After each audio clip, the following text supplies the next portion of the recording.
Assalamualaikum warahmatullahi wabarakatuh.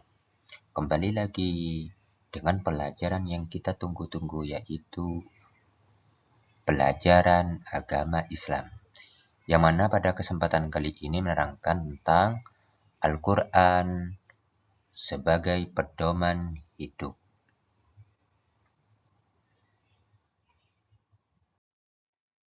Sebelum kita mulai pembelajaran, mari kita bersama-sama mengucapkan basmalah. Bismillahirrahmanirrahim. Pembelajaran.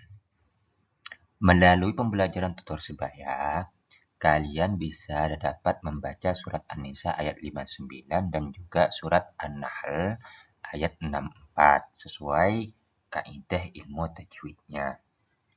Khususnya dalam bacaan alif syamsiah dan alif lam qamariyah. Melalui pembelajaran praktek, kalian dapat menghafal surat An-Nisa dan surat An-Nahl tersebut sesuai kaidah tajwid.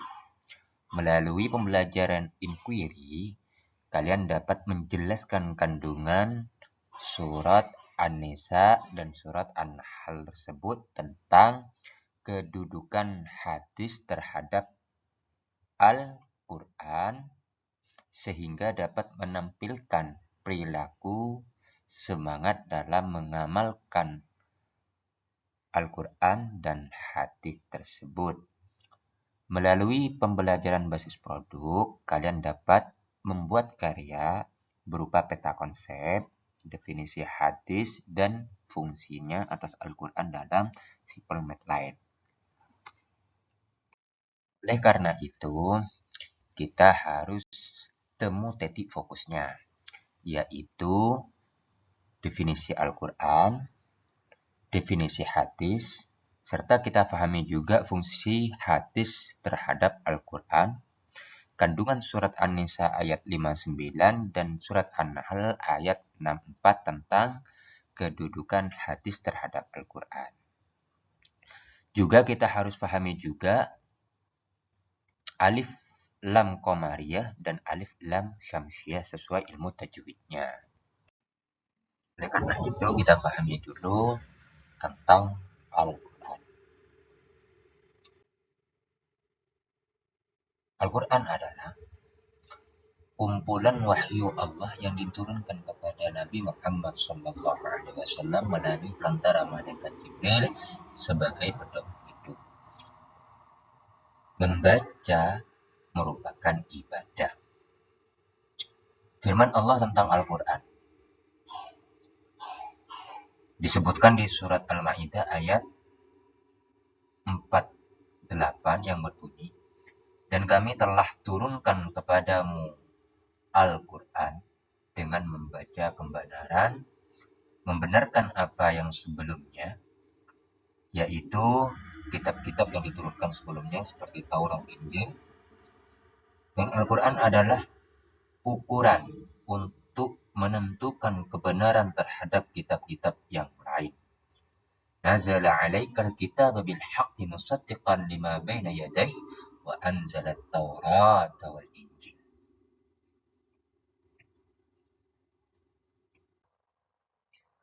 Setelah kita pahami Al-Quran baik dari definisi ataupun fungsi dan lain semacamnya, kita juga harus pahami Al-Hadis. Pengertian hadis. Hadis adalah apa yang diriwayatkan dari Nabi Muhammad SAW baik berupa perkataan, perbuatan, ketetapan, sifat jasmani atau sifat-sifat akhlak, perjalanan setelah diangkatnya sebagai Rasul, dan terkadang juga sebelumnya. Kata hadis yang dipahami perluasan makna sehingga disinonimkan dengan as-sunnah. Sedangkan sunnah adalah teladan atau contoh terutama berlaku bagi teladan Nabi Muhammad SAW dan termasuk juga sikap, tindakan, ucapan, dan cara Rasulullah SAW menjalani hidupnya. Sunnah. Apa sunnah?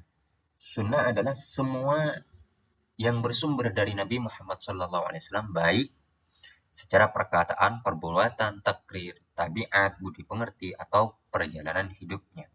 Hadis yaitu perkataan, perbuatan, dan takrir yang bersumber dari Nabi Muhammad SAW, dan ada pula ulama yang menyamakan sunnah dengan hadis.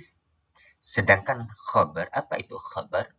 Khabar adalah sesuatu yang berasal atau disandarkan kepada Nabi Muhammad SAW dan selainnya. Asar. Apa itu asar? Asar adalah sesuatu yang disandarkan pada sahabat dan tabi'in. Kedudukan al-hadis sebagai sumber hukum Islam kedua setelah Al-Quran. Fungsi hadis menjadi tiga atau ada tiga.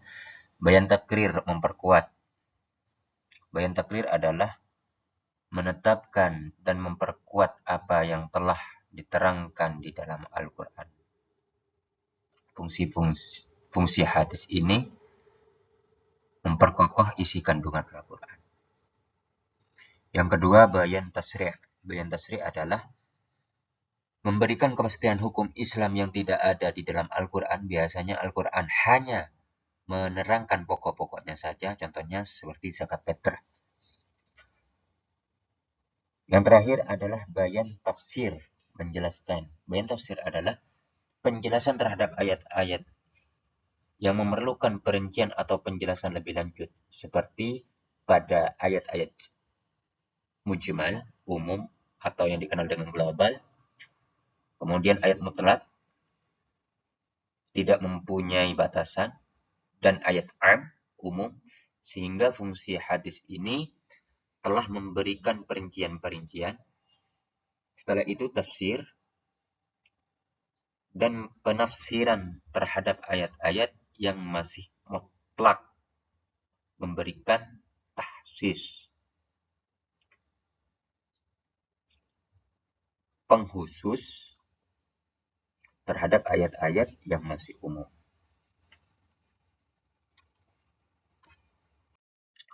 Oleh karena itu, Al-Quran dan hadis masuk pelajaran, masuk inti sekarang. Al-Quran dan Al-Hadis sebagai pedoman hidup. Dalil pertama bahwa Al-Quran dan hadis adalah pedoman bagi umat Islam atau pedoman bagi umat manusia, yaitu surat An-Nisa ayat 59. A'udzu billahi minasyaitonir rajim. Bismillahirrahmanirrahim. Ya ayyuhalladzina amanu athi'ullaha wa athi'ur rasul wa ulil amri minkum. Fa in tanaza'tum fi syai'in farudduhu ila Allahi war rasul in kuntum tu'minuna billahi wal yawmil akhir. Dzalika khairu wa ahsanu ta'wila. Wahai orang-orang yang beriman, taatilah Allah dan taatilah Rasulullah dan taatilah ulil amri, pemegang kekuasaan di antara kamu. Kemudian jika kamu berbeda pendapat tentang sesuatu, maka kembalikanlah kepada Allah, yaitu Al-Quran, dan Rasul dengan sunnahnya. Jika kamu beriman kepada Allah dan hari kemudian, yang demikian itu lebih utama bagimu dan lebih baik akibatnya. Surat An-Nisa ayat 59.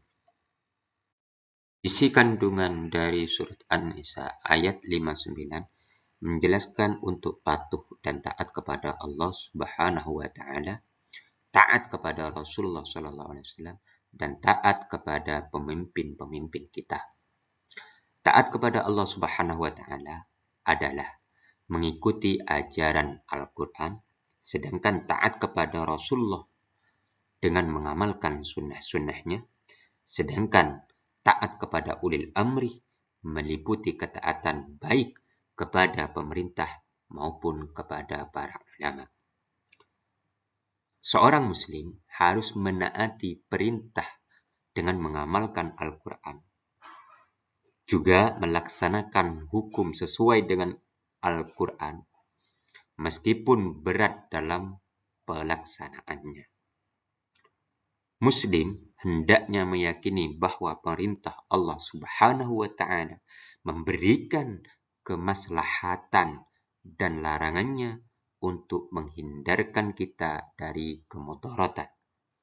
Ajaran dari Rasulullah Shallallahu Alaihi Wasallam hendaknya dilaksanakan sebaik-baiknya, sebab Rasulullah diberikan tugas untuk menerangkan dan menjelaskan Al-Quran kepada manusia. Muslim yang baik, mudah-mudahan kita semuanya menjadi muslim yang sangat baik, sehingga menaati ulil amri selama kebijakan mereka tidak bertentangan dengan nilai-nilai dalam Al-Quran dan hadis. Tidak dibenarkan taat kepada makhluk di dalam hal yang merupakan maksiat kepada Allah Subhanahu wa Ta'ala. Riwayat Ahmad.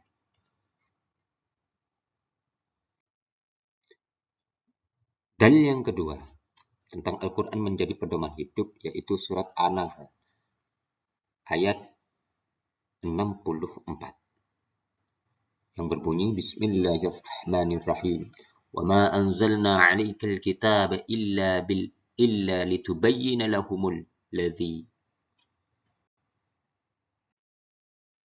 Kandungan surat An-Nahl ayat 64. Nabi Muhammad sallallahu alaihi wasallam diperintahkan olehnya atau oleh Allah untuk menjelaskan apa yang diperselisihkan dalam perkara agama. Penjelasan ini akan menjadikan manusia dapat membedakan perkara hak dan yang salah, atau bisa memperbedakan perkara yang benar dan yang salah. Al-Quran menjadi tuntutan menuju jalan yang benar, juga menjadi rahmat kebaikan bagi semua orang. Dalam dua ayat menunjukkan bahwa sangat jelas Al-Quran dan hadis adalah panutan untuk kehidupan manusia. Semoga kita sekalian bisa mendapatkan dan bisa diberi mau'unah oleh Allah Subhanahu wa Ta'ala untuk menjalankan kehidupan sehari-hari, beraktivitas sehari-hari sesuai dengan tuntunan ajaran Al-Quran dan ajaran hadis baginda Rasulullah Sallallahu Alaihi Wasallam. Amin, amin ya rabbal alamin. Cukup sekian dari kami. Alhamdulillah sudah menyelesaikan tugas-tugas ini. Hadanallahu iyyakum ihdinas siratal mustaqim. Wassalamualaikum warahmatullahi wabarakatuh.